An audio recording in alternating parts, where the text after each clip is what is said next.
Okay, can everybody see my screen? We can. All right, perfect. So my name's Omer Mujawar. I'm a junior at Johns Creek High School, and I'm just going to be previewing the module that's all about enabling other people to act. And so I want to start off by talking about this like fundamental principle of leaders, and it's that we all have like this tendency to take control. And there's a very funny meme that I put on here. That's like when there's a group project, but you do all the work, and you can see Alan, Alan, Alan, and Alan. And I think that that's kind of, shows how some leaders, they might want to, take over projects and do everything themselves and not really leave much work for the rest of the people.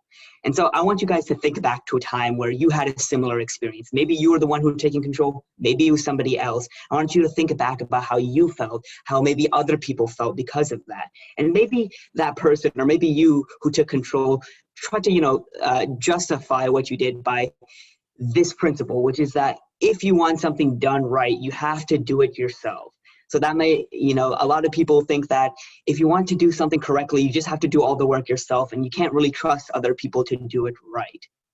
But I want you to ask yourself, was that really effective leadership? Or was it something more along the lines of micromanagement and, or maybe what they call it in the office, which is micromanagement. Because what you're doing by taking control of this and not enabling other people to act is that you're not allowing all the other people in your group who have their own perspectives to really spread their wings and to be able to contribute. And that's not really leading. That's more like you're just doing everything yourself. And so that kind of ties into this key behavior from the LPI, which is behavior number 24. It talks about how I give others a great deal of freedom and choice in deciding how to do their work. And so what you don't want to do is you don't want to dictate what other people are doing and take over everything, kind of like, Jordan Peele in this movie and Get Out. Where he took over everything. He's a very good, talented movie maker, but obviously you want to be able to make sure that you're empowering others. You're allowing them to be able to contribute and to play a part in the project that you're doing, the assignment that you're doing, because that's going to be able to get the best out of them, and that's how you're going to be able to get the best possible product at the end. And so next, I want to talk about a different scenario. So imagine you're in a group project and one of the project members comes up to you, he texts you or she texts you, hey, I have an idea about the project, and they tell you about their idea.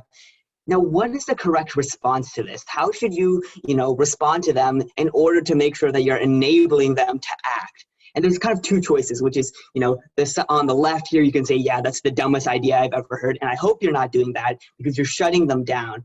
Or on the right, you can say, you know what, that sounds like an interesting idea. Tell me a little bit more about that so I can see what your idea is about, so I can understand what your perspective is. And I think that's actually the correct response to it. And that kind of like the behavior that explains this is behavior number 9, which is when you actively listen to like these diverse points of view. And so as you can see, what went right about this response is a couple of things. First, you listen to other people's ideas. You didn't shut them down. You didn't just dismiss them. You tried to see what exactly are they saying? Why did it seem like a good idea to them, and why were they kind of interested in it? And then on top of that, you gave them praise. You tell them that's an interesting idea. Tell me more about it. And that makes it so that you're encouraging them to, contribute further on in the future. But even, going beyond this, you can take it a step further. At the beginning of the project, at the beginning of the assignment, go out and take the initiative to ask other people, what are your ideas about the project? What do you think we should do? And that kind of ties into this idea of actively listening to these other points of view. And it's really important because by doing this, you're taking the initiative to hear these different perspectives. You're making sure that you're encouraging others to contribute and getting these other perspectives really, you're able to listen to these other perspectives really early on in the project. So everybody feels like they're contributing to the project. And that's how you're able to get the best out of everybody, and how you're able to enable them and empower them. And so I want to wrap up my presentation by discussing this quote, which is by Hugh Downs. And he talks about, to say my fate is not tied to your fate is like saying your end of the boat is sinking. I think this quote kind of explains why we need to enable other people to act, why we need to empower people when we're being leaders, when we're in these group projects with other people.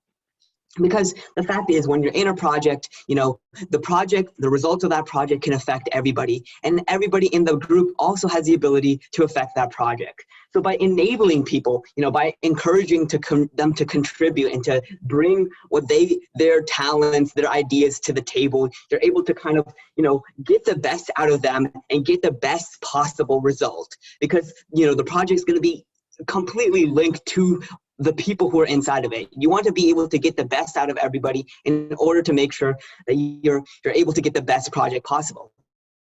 And you can't do that by yourself. Something that may affect you in the project is really going to affect everybody else. You want to include everybody, you want to empower them, and you want to enable them to act within your project. Okay, so that's my presentation right now. I want to thank you all for listening. And I hope you learned something Nicely about done, enabling Omer. others.